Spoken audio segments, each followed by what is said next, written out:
மகர ராசி நேயர்களே, அவசரப்பட்டு எவருக்கும் எந்தவொரு வாக்குறுதியும் கொடுத்து விட வேண்டாம்.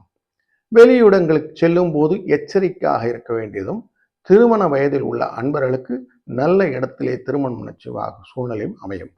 கணவன் மனைவிக்கிடையே அந்யோன்யம் அதிகரிக்கும். அலுவலகத்திலே பணி சுமையும் அதிகரிக்கும். இருந்தாலும் அதற்கேற்ற சலுகைகளும் கிடைப்பதால் உற்சாகமாக செயல்படலாம். வியாபாரத்தை விரிவுபடுத்தும். வாடகை இடத்திலிருந்து சொந்த இடத்துக்கு மாறுவதும் இந்த காலகட்டம் நல்லதாக அமைகிறது.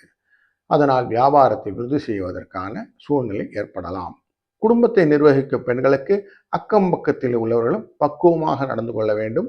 அந்யோன்யம் ஐக்கியமத்தியம் என்ற இந்த வார்த்தையை மனதில் கொள்ளவும். அலுவலகம் செல்லும் பெண்களுக்கு ஒரு திருப்திகரமான வாரமாகவும், கேட்டது கிடைக்கும்னால சம்பள உயர்வும் கிடைக்கும். மற்றபடி இந்த வாரம் சுபிட்சமாக இருக்கும். வாழ்க வளத்துடன்.